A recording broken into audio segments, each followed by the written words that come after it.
Hello guys, you are heartily welcome in Edufun classes. कल तक अपन ने इंटरनेशनल रिलेशन में का इंट्रोडक्शन जाना था, तो आज से अपन को स्टार्ट करना है कि इंटरनेशनल में फर्स्ट चैप्टर जो अपना है कोल्ड वॉर। अब कोल्ड वॉर की जो कहानी है, कोल्ड वॉर की जो कहानी शुरू होती है सेकेंड वर्ल्ड वॉर के टाइम, मतलब 1939 से लेकर 1945 तक, जब सेकेंड वॉर चल रहा था। और सेकेंड वॉर को जब जैसे एंड किया गया यूएसए के द्वारा। कैसे एंड किया गया? यूएसए ने जापान के हिरोशिमा और नागासाकी में लिटिल मैन और फैट बॉय दो एटम बम फेंके, ठीक है, जापान के ऊपर। जब जापान के ऊपर जैसे ही दो बम फेंके, जापान ने सरेंडर कर दिया। जैसे ही जापान ने सरेंडर कर दिया और धीरे धीरे सेकेंड वर्ल्ड वॉर खत्म हो गया। लेकिन जब सेकेंड वर्ल्ड वॉर खत्म हुआ तो यूएसए के ऊपर दो आरोप लगाए गए। एक तो यूएसए के सपोर्टर थे और दूसरे अपोज करने वाले थे। तो यूएसए के जो सपोर्टर थे उनका कहना था, थोड़ा सा मैं कॉन्सेप्ट समझा रहा हूँ आपको, पुरानी स्टोरी, ताकि आप उसको लिंक कर पाओ आखिर ये ऐसा हो क्यों रहा है, कोल्ड वॉर की सिचुएशन बनी क्यों, ठीक है ना।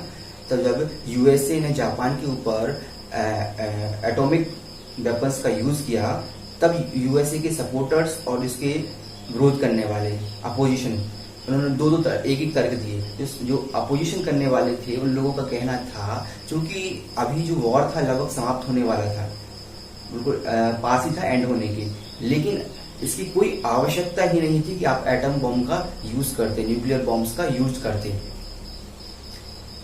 तो दूसरी तरफ अमेरिका के सपोर्टर्स हैं, वो कहते थे कि एटम बम का यूज करना अमेरिका के लिए बहुत अच्छा था। पूछो क्यों? क्योंकि अगर फुल फ्लेज्ड, इसमें जो वर्ड लिखा है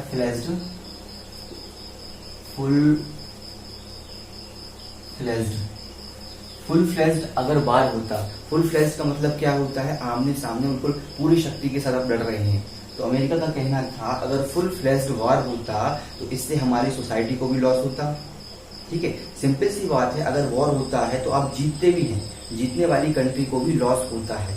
तो वॉर के संबंध में दो थ्योरी दी जाती हैं। एक होता है रिलेटिव गेन और दूसरा होता है एब्सोल्यूट गेन। क्या क्या होता है देख लो आप थोड़ा सा,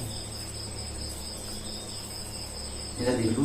फर्स्ट होता है रिलेटिव गेन और दूसरा होता है एब्सोल्यूट गेन।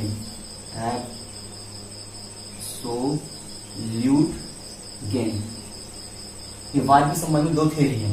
रिलेटिव गेन का मतलब क्या होता है? जब भी एक कंट्री दूसरी कंट्री पर आक्रमण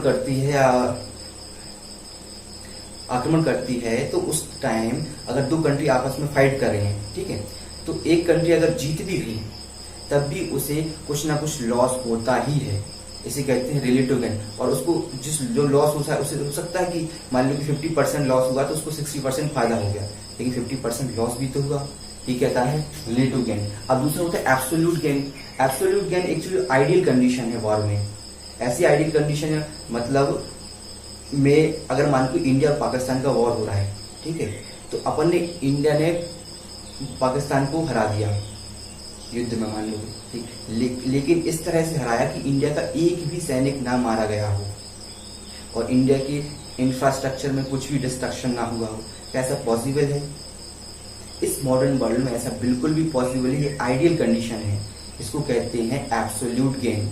मतलब क्या? एब्सोल्यूट मतलब होता है बिल्कुल पूरा आपको फायदा ही हुआ युद्ध से, और ऐसा युद्ध में कभी होता नहीं है। इसलिए मैक्सिमम कंट्रीज जो हैं, जो मैक्सिमम कंट्रीज हैं जो अभी प्रेजेंट के टाइम मॉडर्न में, वो बचती हैं कि युद्ध कम से कम हो, क्योंकि उनको कभी भी एब्सोल्यूट गेन नहीं होने वाला, ठीक है ना। तो अब आपको समझ में आया होगा। तो ऐसे ही कहा जा रहा था, अमेरिका ने तर्क दिया था उस टाइम कि भाई देखो, अगर हम फुल फ्लेज्ड वॉर लड़ते हैं तो हमें रिलेटिव गेन होगा। उस टाइम उसको भी एब्सोल्यूट गेन नहीं हुआ था उस कंडीशन में भी। तो वो बोला कि हम अगर फुल फ्लेज्ड वॉर लड़ रहे हैं तो हमें भी दिक्कत होगी, हमारे सोसाइटी के लोग मारे जाएंगे, हमारे सोल्जर्स मारे जाएंगे। इतने सारे तर्क दिए उसने। अब हालांकि जो भी तर्क आपको लगे, और अपन उस पर डिटेल में नहीं जाएंगे, लेकिन मैं आपको कंडीशन बता दिया। तो जैसे ही अमेरिका ने जापान के ऊपर न्यूक्लियर अटैक किया तो उस टाइम रसिया के लोग कहने लगे, रसिया एक्चुअली क्रिटिसाइज जो कर रहे थे मैक्सिमम रसिया के लोग ही कर रहे थे, क्योंकि उस टाइम सेकेंड वर्ल्ड वॉर के टाइम दो पावर थी, एक तो एक्सेस पावर, ठीक है, दो पावर थी, एक तो एक्सेस पावर, एक्सेस फोर्सेस, और दूसरे अलाइड फोर्सेस, अलाइड फोर्सेस और axis power. Axis power allied forces में आता था यूएस, यूएसएसआर, ब्रिटेन और फ्रांस, जबकि एक्सेस पावर में आता था जर्मनी, इटली और जापान। जर्मनी, इटली और जापान, तीन देश, ठीक है ना। तो इन दोनों की भी जब युद्ध चल रहा था तो जो अलाइड पावर थी वो सेकेंड वर्ल्ड वॉर जीत गई थी, और सेकेंड वर्ल्ड वॉर जैसे जीती तो सेकेंड वर्ल्ड वॉर में जब चूंकि अमेरिका ने उस युद्ध को खत्म किया था, वॉर को खत्म किया था, तो अमेरिका का जो कैरेक्टर हो गया वो डोमिनेट कर रहा था। अब अगर आपका दोस्त, आपका फ्रेंड जो आपके साथ पढ़ता है, अगर उसका सिलेक्शन हो जाए आईएएस में, तो आपको देखिए आपको अंदर से कितनी जलन फील, जीलस फील होगी। ऐसी कंडीशन कुछ रसिया के साथ थी कि अमेरिका ने न्यूक्लियर बम का अटैक किया, जिससे अमेरिका ने चूंकि साउथ ईस्ट एशिया में उस चीज का यूज किया था, तो यूएसएसआर को डर था कि अगर साउथ ईस्ट एशिया में और साउथ एशिया में अगर यूएसए का दबदबा बन गया तो उसको नेचुरल रिसोर्सेज हैं, उनका जो ट्रेड होना है वो किसको फायदा बेनिफिट करेगा, यूएसए को, ना कि यूएसएसआर को। तो इन दोनों डर के बीच में किसके बीच में ठंडी हो गई मतलब आपस में लड़ाई शुरू हो गई, किसकी, यूएसए और यूएसएसआर की। तो समझ में आया कि आखिर ये यूएसए और यूएसएसआर दोनों एक दूसरे के फ्रेंड थे, लेकिन कब तक, सेकेंड वर्ल्ड वॉर के टाइम तक। लेकिन सेकेंड वर्ल्ड वॉर जैसे ही खत्म होता है 1945 में, वैसे ही इन दोनों के बीच राइवलरीज क्या हो गई, बढ़ गई। राइवलरीज मतलब होता है दुश्मनी या युद्ध की स्थिति, राइवलरीज, ठीक है। इन दोनों के बीच में राइवलरीज बढ़ गई। एनसीईआरटी के कुछ वर्ड्स हैं जिसको मैं आपको बताते जा रहा हूँ, ताकि आपको आंसर राइटिंग में आप इन सारे वर्ड्स का यूज कर सको, ठीक है ना। तो अपन कंटिन्यू करते हैं। अब आगे से आपने बैकग्राउंड समझ लिया कि आखिर कोल्ड वॉर आया कैसे, कोल्ड वॉर की शुरुआत कैसे हुई। अब कोल्ड वॉर की शुरुआत का जो मेन रीजन था मैंने आपको बता दिया, यूएसए वर्सेस यूएसआर, दोनों के बीच राइवलरीज का बढ़ना। लेकिन जो मेन रीजन था जिसको बोलते हैं प्रॉक्सिमा रीजन। प्रॉक्सिमा रीजन मतलब क्या होता है, तात्कालिक कारण। प्रॉक्सिमा रीजन क्या था, Cuba missile crisis. Proximate reason क्या था, क्यूबा मिसाइल क्राइसिस। अब क्यूबा मिसाइल क्राइसिस में क्या हुआ था, इसकी भी कहानी सुन लो जरा। जैसे कि आप मैप में देख रहे हैं, ये नॉर्थ अमेरिका है पूरा, कनाडा, यूएसए, मैक्सिको और इधर क्यूबा, ठीक है। अब आपको मैं एक क्वेश्चन दे रहा हूँ, क्यूबा एक कंट्री है, इसके एक किसी चीज का बहुत ज्यादा प्रोडक्शन करता है। आपको कमेंट सेक्शन में बताना है क्यूबा किस चीज का प्रोडक्शन में सबसे ज्यादा करता है, किस चीज का प्रोडक्शन सबसे ज्यादा करता है। और इधर इसकी एक नेबरिंग कंट्री भी है, ये सारे कैरिबियन देश हैं। इधर मैक्सिको भी है, बे ऑफ मैक्सिको, और इधर कैरिबियन कंट्रीज हैं। इसका एक कैरिबियन कंट्री है पास में, जहां का उसेन बोल्ट रहने वाला है उस कंट्री का। उसका नाम भी आपको कमेंट सेक्शन में बताना कि उसेन बोल्ट किस कंट्री का रहने वाला है। इसी क्यूबा के नेवर में है ही है उसका वो कंट्री, ठीक है। तो अब जरा सोचिए, ये क्यूबा है, ठीक है। ये क्यूबा अमेरिका से लगभग कुछ ही नॉटिकल मील दूर है, कुछ ही नॉटिकल मील दूर है किससे, अमेरिका से। तो अमेरिका को हमेशा लगा रहता है कि ये हमारे पक्ष में काम करे, हमारे फेवर में रहे। लेकिन अमेरिका क्या करता था, अमेरिका की जो CIA है, CIA सेंट्रल इन्वेस्टिगेशन एजेंसी, कौन, सेंट्रल इन्वेस्टिगेशन एजेंसी, जो उसकी वो क्या बोलते हैं, खुफिया एजेंसी है, इन्वेस्टिगेशन ब्यूरो है, वो क्या हमेशा इस पे कुछ ना कुछ करती रहती थी, अटैक करती रहती थी, इनडायरेक्टली करती रहती थी वो। तो इससे क्यूबा परेशान था। तो क्यूबा में उस टाइम थी कम्युनिस्ट गवर्नमेंट। कौन सी थी, कम्युनिस्ट गवर्नमेंट, जिसको फंड देने का काम कौन करता था, यूएसएसआर। यूएसएसआर का मीनिंग फुल फॉर्म लिख लो आप, USSR, union of Soviet socialist Republic. आप जरा इसको नोट करके रख लेना, USSR, union of Soviet socialist Republic. याद कैसे करोगे आप, सोवियत याद रहेगा, रशिया को सोवियत भी कहते हैं, सोवियत संघ, ठीक है। और सोशलिस्ट है, सोशलिस्ट आइडियोलॉजी को फॉलो करता है, इसलिए सोशलिस्ट बोल दिया। आर मतलब रिपब्लिक, तो सोवियत सोशलिस्ट रिपब्लिक, ठीक है ना। इस तरह से आप इसको याद कर सकते हैं।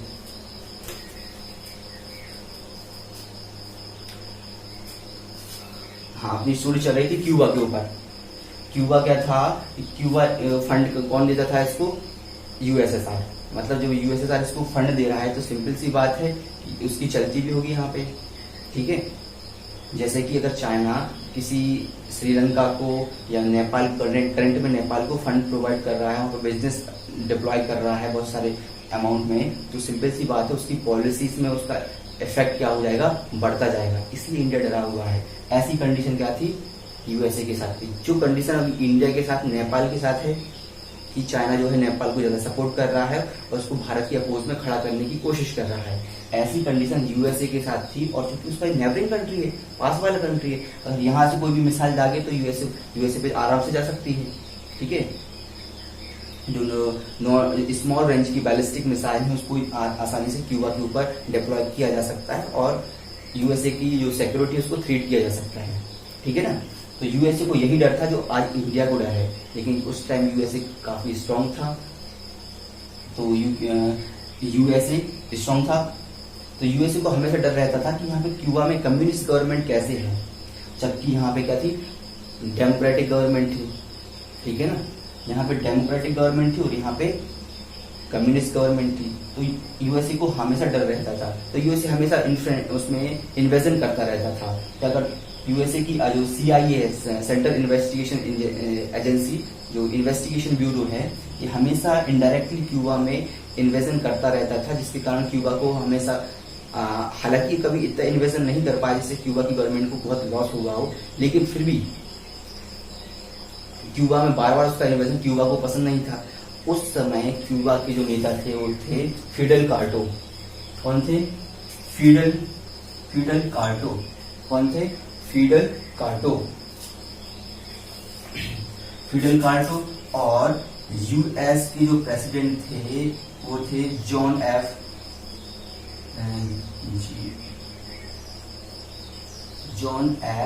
कैनेडी। यूएसए के जो प्रेसिडेंट थे जॉन एफ कैनेडी थे, ठीक है। और फिडेल कार्टो कहाँ के नेता थे, क्यूबा के नेता थे। और फिर था यूएसएसआर की उस समय जो नेता थे उनका नाम लिखना जरूरी है, निकिता स्पेलिंग देखना जरा,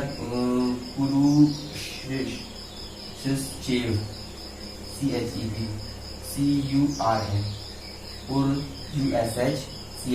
कुर्बुशेव, निकिता कुर्बुशेव उस टाइम वहां की क्या थी, नेता थी यूएसएसआर की। तो जब बार बार ये सीआईए यहाँ पे इन्वेजन कर रही थी क्यूबा में, तो निकिता कुर्बुशेव ने क्या किया, यहाँ पे एक शॉर्ट रेंज की मिसाइल, न्यूक्लियर शॉर्ट रेंज की जो मिसाइल थी यहाँ पे डिप्लॉय कर दी। ये बात अमेरिका को 6 दिन बाद पता चली। अब चूंकि उस टाइम कंडीशन ये हो रही थी कि 1945 के बाद 1950 तक, 1950 1961 और 62 की इवेंट है, ठीक है ना। 1962 की है, 61 से शुरू होती है कहानी। 1961 और 1962 तक चलती है, ठीक है। तो उस समय 1950 तक अमेरिका और यूएसएसआर दोनों इतने अमाउंट में न्यूक्लियर वेपन प्रोड्यूस कर चुके थे, तो सारे वर्ल्ड को डर था। जैसे अभी क्या चलता है, कोरोना का टाइम, ठीक है। तो हर दिन न्यूज आ रही है कि इतने कोरोना से विश्व में इतने लोगों की मौत, इतने लोग संक्रमित, ऐसा ऐसा ऐसा, ठीक है। ऐसी उस टाइम न्यूज चल रही थी पूरे वर्ल्ड के न्यूज़पेपर में कि अमेरिका और यूएसएसआर के बीच ठंडी हो गई है, मतलब राइवलरी जो है बहुत बढ़ती जा रही है और ये कन्फ्रंटेशन का, ऐसा हो भी सकता है कि यहाँ पे क्यूबा में कन्फ्रंटेशन हो जाए, ऐसा वर्ल्ड में न्यूज चल रही थी। तो सारे वर्ल्ड डरा हुआ था, क्योंकि उनको पता था अगर इस टाइम वॉर हुआ तो दोनों ही कंट्री जो है उनके पास न्यूक्लियर वेपन है। अब चूंकि हिरोशिमा और नागासाकी में थोड़े से अमाउंट में बॉम्ब ने इतना डिस्ट्रक्शन किया था, अगर अब ये बॉम्ब, न्यूक्लियर बॉम्ब का यूज होता है तो कितना डिस्ट्रक्शन होगा, पूरा वर्ल्ड इससे डरा हुआ था। रोज न्यूज़पेपर में यही खबर आ रही थी, आज आज अमेरिका ने ये कहा, आज यूएसए ने ये कहा, इस टाइप की खबरें, मतलब माहौल बना रहे थे पूरा न्यूज रिपोर्टर वाले, ठीक है। तो अब जो कि निकिता कुरुशेव और जॉन एफ कैनेडी, जैसे ही निकिता कुरुशेव ने क्यूबा में मिसाइल का डिप्लॉयमेंट किया तो अमेरिका को पता चल गया। तो अमेरिका ने अपने जंगी बेड़े, जिससे वॉरशिप है, क्यूबा के चारों तरफ से लगा दिए, क्यूबा को चारों तरफ से घेर लिया, ठीक है।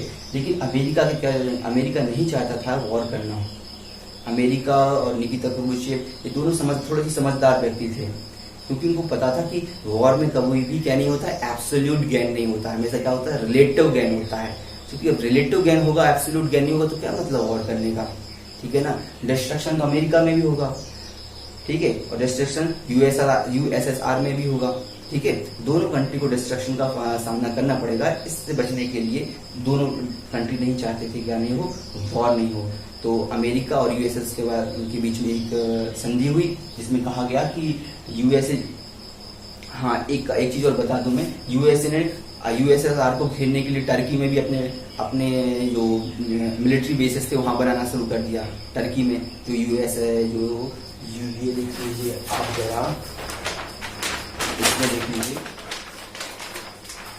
जैसे ये यूएसए है और ये क्यूबा है, यूएसए और ये क्यूबा, ठीक है, और ये है यूएसएसआर।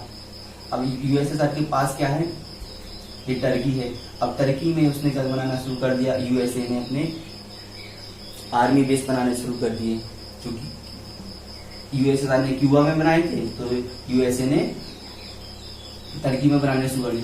एक प्रकार से यूएसएसआर के ऊपर भी क्या हो रहा था, थोड़ा सा दबाव, प्रेशर बन रहा था। इस प्रेशर से बचने के लिए दोनों ने एक काम किया, उसने कहा कि आप यहाँ से न्यूक्लियर मिसाइल हटा लीजिए, हम अपनी जो हमने व्हाट्सएप भेजे उसको हम हटा देंगे और फालतू का इन्वेजन हम क्यूबा में नहीं करेंगे, क्यूबा की गवर्नमेंट को शांति से चलने देंगे। तो इस तरह से धीरे धीरे ये क्यूबा मिसाइल क्राइसिस जो थी ये सॉर्ट आउट हो गई और थर्ड वर्ल्ड वॉर होने से बच गया। एक क्वेश्चन ये भी है, आप एक क्वेश्चन ये कमेंट सेक्शन में बताइए, अगर उस टाइम थर्ड वर्ल्ड वॉर होता, ठीक है, तो क्या होता, आपको इसके बारे में बताना है, ठीक है। क्या क्या कंडीशन होती, क्या क्या चेंजेस आती वर्ल्ड में, और अभी क्या अभी हम चेंजेस जो हम प्रेजेंट टाइम में हैं वो क्या वैसे ही रहते जब थर्ड वर्ल्ड वॉर होने के बाद है, ठीक है। ये सारी कंडीशन आपको बताना है कमेंट सेक्शन में। तो आपने यहाँ पर क्यूबा मिसाइल क्राइसिस को पढ़ लिया, ठीक है। अब अपन आगे चलते हैं, यूएसए इसको हल कर दे। आप मेरे कमेंट सेक्शन में अपने आंसर को देना, ठीक है। अपन बढ़िया से तैयारी करते रहेंगे और पढ़ते रहेंगे, ठीक है। आपको जो डाउट रहेंगे तो मुझसे पूछ लेना और मुझे मैं कोशिश करूंगा कि उसको आंसर दे जाए। और अब क्या होता है, कभी कभी मैंने पढ़ा, ठीक है, कभी कभी रिसोर्सेज में कुछ प्रॉब्लम के कारण जो डेटा होता है वो गलत हो जाता है। अगर कभी कोई मेरा डेटा आपको गलत मैं गलत लिख देता हूँ या बोल देता हूँ तो उसको मैं कमेंट सेक्शन में आपको नीचे बता दूंगा, जो सबसे ऊपर दिखेगा आपको, ठीक है। ये गलती अगर हो जाती है, ह्यूमन एरर हो जाती है कभी कभी। और वैसे भी अपन इस सीरीज में जो पढ़ रहे हैं इसमें फैक्ट बहुत कम ले रहे हैं, मैक्सिमम अपन कॉन्सेप्ट पे ध्यान दे रहे हैं। क्योंकि अगर एक बार कॉन्सेप्ट आपका बिल्ड हो गया तो फैक्ट आप कैसे भी करके उसको जुगाड़ करके लगा लोगे उसमें, ठीक है।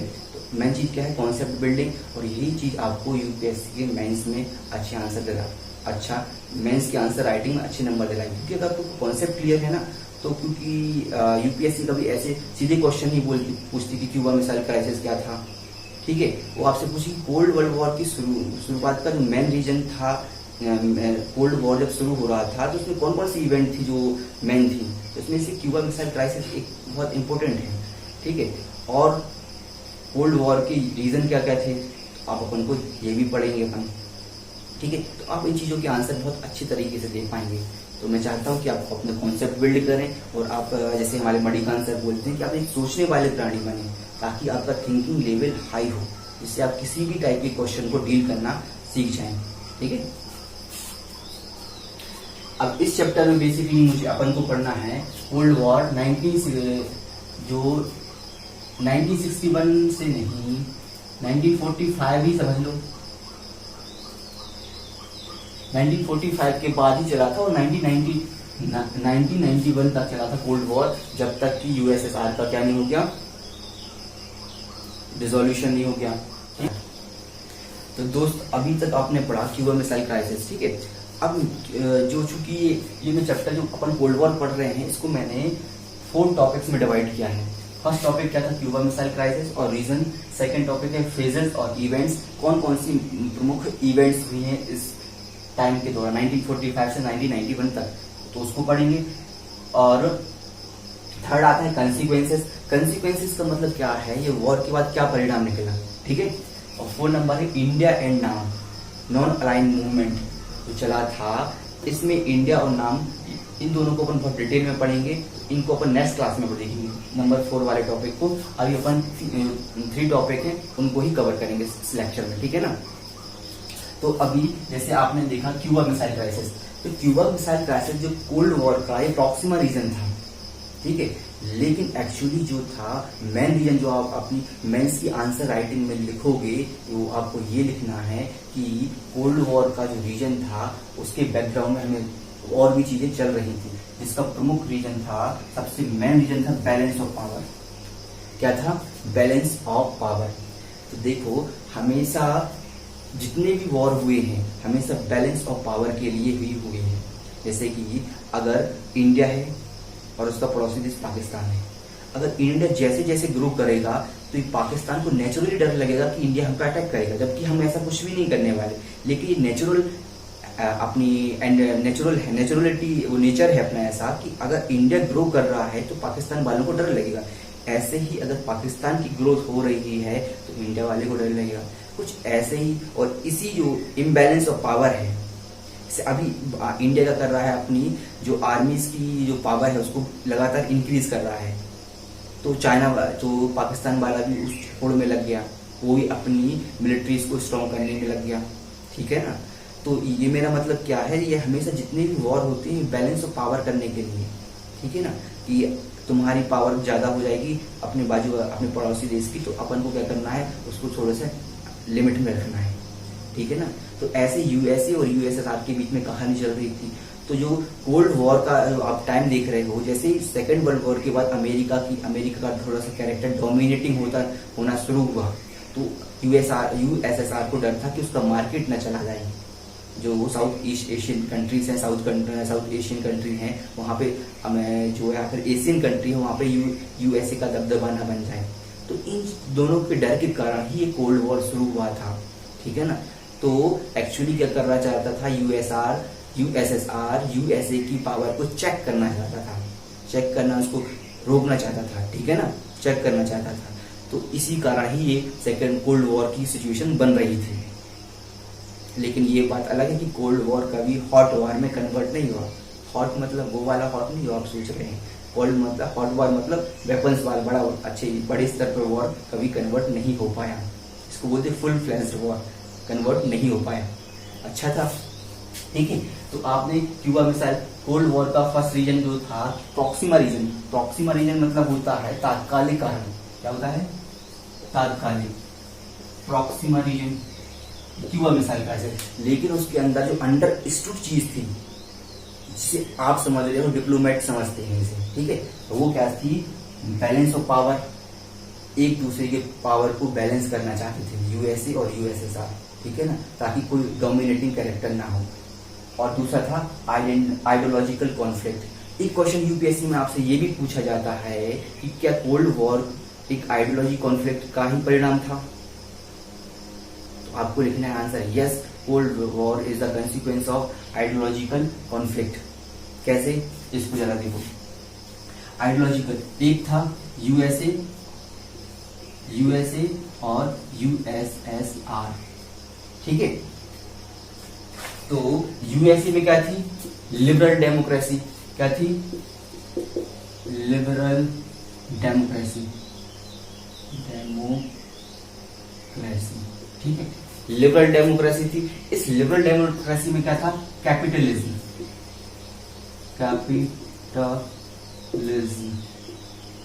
कैपिटलिज्म मुझे ऐसी आशा है कि आपको कैपिटलिज्म पता होगा। अगर नहीं पता तो कमेंट सेक्शन में करो, तो अगली क्लास में आपको मैं इसका मीनिंग भी बता दूंगा, ठीक। कैपिटलिज्म था। और दूसरा था यूएसएसआर। यहाँ पे कौन सी गवर्नमेंट थी? कम्युनिस्ट गवर्नमेंट, कम्युनिस्ट गवर्नमेंट, ठीक है, कम्युनिस्ट गवर्नमेंट थी। और कम्युनिस्ट गवर्नमेंट का मेन एजेंडा क्या रहता है? Socialism, socialism.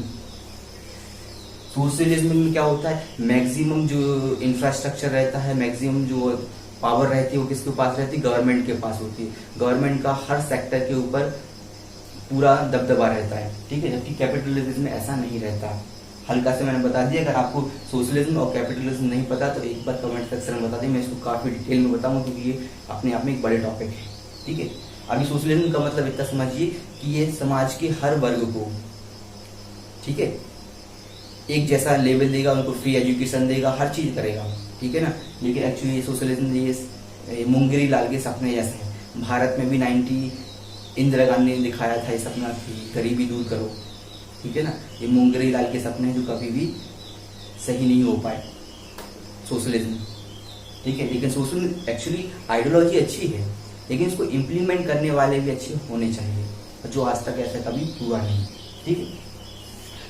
तो दो आइडियोलॉजी थी, कौन सी? यूएसए के पास लिबरल डेमोक्रेसी और कैपिटलिज्म था, जबकि यूएसएसआर कम्युनिस्ट गवर्नमेंट और सोशलिज्म था। ये दो डिफरेंट आइडियोलॉजी थी, और इसी दो डिफरेंट आइडियोलॉजी ने क्या किया? पूरे वर्ल्ड को दो पार्ट में डिवाइड कर दिया, पूरे वर्ल्ड को दो पार्ट में डिवाइड कर दिया।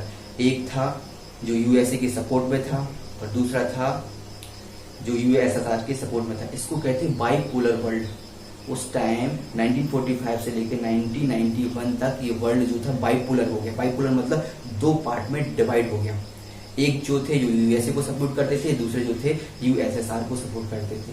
हालांकि 1959 के टाइम एक मूवमेंट ऐसा भी चलता है, इसे नाम कहते हैं नॉन अलाइन मूवमेंट, ठीक है ना, नाम नॉन अलाइन मूवमेंट, जो ना यूएसए की तरफ था ना यूएसएसआर की तरफ था। नॉन अलाइन मूवमेंट मतलब हम किसी के भी अलाइन में पार्टिसिपेट नहीं करेंगे। इसको अपन डिटेल में पढ़ेंगे, ठीक है, इसको नेक्स्ट क्लास में अपन डिटेल में पढ़ेंगे। अब मैं उसके ऊपर ज्यादा डिस्कशन नहीं करना चाहता अभी, ठीक है। तो ये था आइडियोलॉजिकल कॉन्फ्लिक्ट। तो आपको जब भी कोल्ड वॉर के रीजन लिखने के लिए आए, कोल्ड वॉर के बारे में पूछा जाए आपसे, तो आपको ये चीज जरूर लिखना है कि कोल्ड वॉर का शुरू क्यों हुआ। उसमें क्या था? Balance of power. Main reason क्या था? बैलेंस ऑफ पावर और आइडियोलॉजिकल कॉन्फ्लिक्ट। और फिर ये अपना क्यूबा मिसाइल क्राइसिस, ठीक है, ये प्रॉक्सिमल रीजन था, लेकिन मेन रीजन तो यही थे कि बैलेंस ऑफ पावर करना चाहते थे वो, और आइडियोलॉजिकल कॉन्फ्लिक्ट था, ठीक है।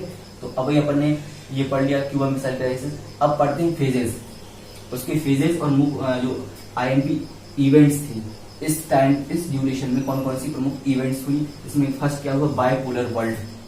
बाइपोलर वर्ल्ड में मैंने बताया कि एक यूएसए और एक यूएसआर के सपोर्ट में। अब आपको कमेंट सेक्शन में बताना है वो कौन कौन से कंट्रीज थे जिसने यूएसए को सपोर्ट किया, वो कौन कौन से कंट्रीज थे जिसने यूएसआर को सपोर्ट किया, और कौन कौन से कंट्रीज हैं जो नाम के अंदर जिन्होंने नाम ऑर्गेनाइजेशन को वो किया, क्या करना चाहिए, अटैच हुए, जो नाम से अटैच हुए, ठीक है ना, ऐसा बोल दिए थे। तो आपको कमेंट सेक्शन में उन सारी कंट्रीज के नाम बताने हैं। और आपको जैसे कि ये मैप दिख रहा होगा, इसमें बाइपोलर वर्ल्ड दिख रहा है। एक साइड जो है वो यूएसए के सपोर्ट वाले कंट्रीज हैं, और दूसरे जो हैं यूएसआर के सपोर्ट वाली कंट्रीज हैं। इस जो मैप जो दिख रहा है आप इसी में से ही उसको समझ सकते हैं, ठीक है। देखना आपको समझ में आ जाएगा इजीली। तो बाइपोलर में वर्ल्ड समझा चुका, नाम के बारे में अपन कल और डिटेल में चर्चा करेंगे। अब थर्ड आता है ट्रीटीज। एक थी एलटीबीटी और दूसरा था एनपीटी। दो ट्रीटी साइन की गई थी। फर्स्ट था एलटीबीटी 1963। नीचे वाला मैं बिठा देता हूँ, रफ कर देता हूँ।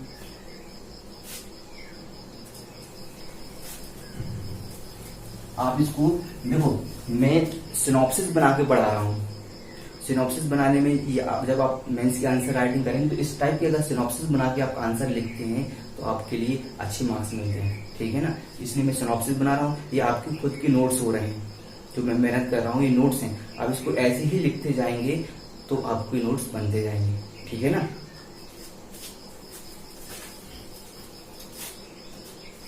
एलटीबीटी, एलटीबीटी का फुल फॉर्म क्या था?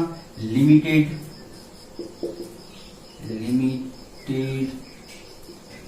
Test ban treaty, limited test ban treaty. देखो बैन लिखा है, बैन करना मतलब किसी चीज पे रोक लगाना। तो इस ट्रीटी में किसके ऊपर बैन लगाया कि जो भी न्यूक्लियर वेपन्स थे उनका जो टेस्ट था वो कहाँ नहीं होगा, किस किस जगह न्यूक्लियर का टेस्ट नहीं कर सकते। फर्स्ट था एटमोस्फियर, एटमोस्फियर। सेकंड था आउटर स्पेस, आउटर स्पेस मतलब अर्थ के ऊपर जो स्पेस है वहां पे आप न्यूक्लियर मिसाइल्स को ना तो डिप्लॉय कर सकते हो ना ही उनका टेस्ट कर सकते हैं, आउटर स्पेस। और थर्ड था वाटर, वाटर मतलब सी, है ना, सी वगैरह में भी आप क्या नहीं कर सकते हैं, न्यूक्लियर टेस्ट नहीं कर सकते हैं, एलटीबीटी। और इसमें जो कंट्रीज थे यूके, यूएसए और यूएसएसआर, ये इनिशियल कंडीशन जो थी इसमें ये कंट्रीज पार्टिसिपेट कर रही थी, लेकिन बाद में कुछ कंट्रीज और ऐड हुए थे। ठीक है, अभी अपन मैंने कहा था तो डिटेल में नहीं पढ़ेंगे। सेकंड था एनपीटी, एनपीटी क्या था? Non proliferation treaty. मार्कर भी खत्म हो रहा है यार, चलो बड़े दूसरी करते हैं। Non proliferation treaty, non proliferation, proliferation मतलब क्या होता है? किसी चीज को बढ़ाना। ठीक है, अगर नॉन लगा दिया तो उस चीज को आगे मत बढ़ाना। तो नॉन प्रोलिफरेशन ट्रीटी उन कंट्रीज के लिए थी जिनसे कहा गया वो कंट्री, ये सब इसमें इस ट्रीटी में वो कंट्री इंक्लूड थी जिसके पास न्यूक्लियर पावर थी, और वो क्या चाहती थी? ऐसा देश जिसके केवल न्यूक्लियर पावर जो है इन्हीं देश के पास बस रहे, अदर कंट्री इसको क्या करना कर सके, न्यूक्लियर पावर को डेवलप ना कर सके। तो ये क्या करती थी? उनके ऊपर बैन लगा देती थी। जो भी कंट्रीज न्यूक्लियर वेपन्स डेवलप करने की कोशिश भी करते थे उनके ऊपर बैन लगा देती। केवल इनका मानना था कि हम अकेले ही न्यूक्लियर वेपन्स का यूज कर सकते हैं और उसका टेस्ट कर सकते हैं, अदर कंट्रीज इसका यूज नहीं कर सकती। तो ये बायस था, टोटली बायस था। इसमें बहुत किसी मैक्सिमम कंट्रीज ने इसमें साइन नहीं किया। एनपीटी ये कब हुई थी? 1968 में। Nuclear weapon state, nuclear weapon state के बीच में हुई थी। कौन कौन से न्यूक्लियर वेपन स्टेट थे? यूएसएसआर। तो गैस करो कौन कौन से हो सकते हैं उस टाइम? यूएसएसआर हो सकता है, यूएसए हो सकता है, ठीक है, फ्रांस और चाइना बाद में ऐड हुए थे। फ्रांस, चाइना 5 है, और एक और 1 2 3 4 और एक और है 5। यूएसआर, हाँ यूके रह गया ना अपना, यूके यूनाइटेड किंगडम। ये 5 कंट्रीज थे जिन्होंने एनपीटी को साइन किया था। ठीक है, तो ये हो गए मेन फेजेस और मेन इवेंट्स जो उस टाइम चल रही थी। एक बड़ी इवेंट्स ये भी थी नाम का बनना, नॉन अलाइन मूवमेंट, जो अपन इसको फर्दर डिस्कस करने वाले हैं। ठीक है, अब अपन आते हैं कंसिक्वेंसेस से। आज का लेक्चर थोड़ा सा हो गया है नीरस टाइप का, है ना। नीरस मतलब जिसमें कोई रस ना हो। ठीक है, कल से शुरुआत करते। कल से मैं थोड़ा सा आज टाइम नहीं मिल पाया था मुझे, तो थोड़ा सा मैं मतलब ज्यादा दिमाग क्रिएटिविटी कर नहीं पाया। कल से अपन इसको थोड़ा सा टॉपिक को और इंटरेस्टिंग तरीके से पढ़ेंगे। ठीक है, अब आती है कंसिक्वेंसेस। कंसिक्वेंसेस क्या निकले? तो फर्स्ट कंसिक्वेंस ये निकला, जो ये पूरा वर्ल्ड था वो 2 पार्ट में डिवाइड हो गया। 2 पार्ट में डिवाइड हो गया था। कब तक हो गया था? 1945 से 1991 तक। लेकिन जैसे ही डिसइंटीग्रेशन ऑफ यूएसएसआर 1991 में यूएसएसआर का डिसइंटीग्रेशन हो गया। एक्चुअली यूएसएसआर में बहुत सारी कंट्रीज आपस में मिलकर इंटीग्रेट थे, एक यूनियन बनाए रखे थे। अब जैसे ही वो यूनियन का दूर हुआ तो यूएसएसआर की पावर क्या होगी, घट गई। तो जैसे यूएसएसआर की पावर घटी, मतलब जो बाइपोलर वर्ल्ड था, दो पोल बन गए थे, एक यूएसए और यूएसएसआर। अब जैसे ही ये क्या था, यूएसएसआर है, मान लो कि ये खत्म हुआ तो कौन शेर बचा, जंगल में अब एक ही शेर था और जो सबका शिकार भी कर रहा था वो था यूएसए। अब वर्ल्ड में यूएसए की हेगमनी हो गई। फर्स्ट लिखते हैं, पहले अपन फर्स्ट पढ़ते हैं बाइपोलर कंसिक्वेंसेस क्या निकले। देखो जब आंसर राइटिंग आप लिखोगी तो आपको ये लिखना चाहिए कि अगर ये कोल्ड वॉर हुआ तो उसके बाद में क्या हुआ, कौन सी इवेंट हुई, इसका परिणाम क्या निकला। इसका कंसिक्वेंसेस फर्स्ट निकला कि यूनिपोलर वर्ल्ड बन गया। यूनिपोलर वर्ल्ड मतलब अब ये पूरा वर्ल्ड किस कंट्री के अंडर में आ गया, केवल यूएसए के अंडर में आ गया। अब यूएसए ने वर्ल्ड में मैक्सिमम कंट्रीज हैं, जितने भी कॉन्टिनेंट्स हैं, सबके ऊपर अपने आर्मी बेस बनाने शुरू कर दिए। हर जगह यूएसए की चल रही है। यूएसए पापा बन गया, बाप बन गया है सबका, यूएसए सबका बाप बन गया है, यूएसए की हेगमनी हो गई है। ठीक है, फर्स्ट क्या था, यूनिपोलर वर्ल्ड हो गया। सेकंड चीज, देखो आपको ये वर्ड्स जो मैं लिखा रहा हूं, अगर आप मेंस के आंसर राइटिंग में आप किसी भी चीज को आप समझने तो ये वर्ड्स आपको लिखना बहुत जरूरी है। और मैं बता रहा हूं, जब भी आप इंटरनेशनल रिलेशन की आप डिबेट देखेंगे, लेकिन फालतू चैनल की डिबेट मत देखना, कोई अच्छे से चैनल की डिबेट देखना, ठीक है ना। जैसे राज्यसभा टीवी हो गया, वो सही है, एनडीटीवी हो गया, ठीक है, उस थोड़ा सा उनका लेवल रहता है वो डिबेट करने का। बाकी लोगों का तो लेवल कुछ है ही नहीं, पता नहीं क्या बात, ये कुछ भी बोलते रहते हैं कि एलियन अब एलियन का अटैक होगा, कभी भूत आ जाता है तो कभी कुछ आ जाता है, कुछ भी चलता रहता है न्यूज चैनल में। तो जब भी आप डिबेट देखोगे इंटरनेशनल रिलेशन पे और ये सारे टॉपिक्स आप पढ़ लोगे तो आप वहां से आप अच्छी एक समझ डेवलप हो जाएगी, आपको वो सारे कॉन्सेप्ट क्लियर हो जाएंगे और आपको वो डिबेट बहुत इजीली समझने आने वाली है। ठीक है, इसलिए अपन ये सारी चीज पढ़ रहे हैं, चलो लेक्चरबाजी नहीं करेंगे। तो फर्स्ट क्या हो गया, यूनिपोलर वर्ल्ड बन गया। सेकंड कंसिक्वेंसेस क्या निकला, यूएसए हेगमनी। यूएसए हेगमनी मतलब होता है, हेगमनी मतलब समझो पहले, हेगमनी मतलब होता है जब कोई कंट्री इंटरनेशनल रिलेशन में, मतलब पूरे ऑल ओवर वर्ल्ड में इंटरनेशनली, जिसका इकोनॉमिकली आर्मी में, इकोनॉमिक्स में, इकोनॉमिकली आर्मी में और ट्रेड में दबदबा हो, उसको कहते हैं हेगमनी। दबदबा हो मतलब जिसकी चलती हो, उसकी आर्मी भी सबसे बेस्ट, उसके ट्रेड भी अच्छे हैं, बिजनेस भी अच्छा है, ठीक है, तो इसको क्या कहते हैं, हेगमनी। तो यूएस की और कल्चरल हेगमनी को 3 लिख लो। एक होता है, फर्स्ट होता है पॉलिटिकल, सेकंड होता है इकोनॉमिकली,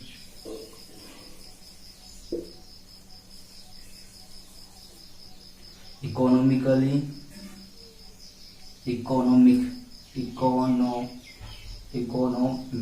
MIC, ठीक है, और थर्ड होता है कल्चरल। मैं क्या लिख रहा हूं यहाँ,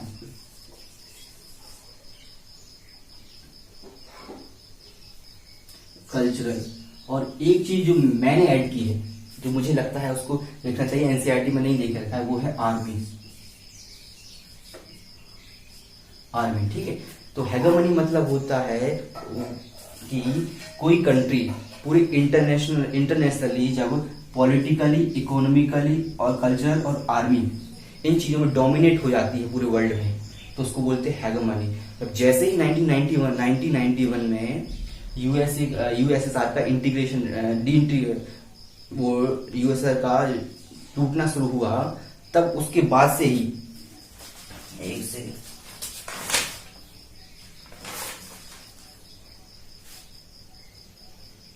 डिसइंटीग्रेशन, 1991 में जैसे ही यूएसएसआर का डिसइंटीग्रेशन हुआ, यूएसए की पावर बढ़ गई, इसको कहते हैं यूएसए हेगमनी। यूएस का हर क्षेत्र में जितने भी क्राइटेरिया, जितने भी पॉलिटिकल हो, इकोनॉमिक हो, कल्चरल हो, आर्मी हो, हर चीज में उसका डोमिनेंस बढ़ गया।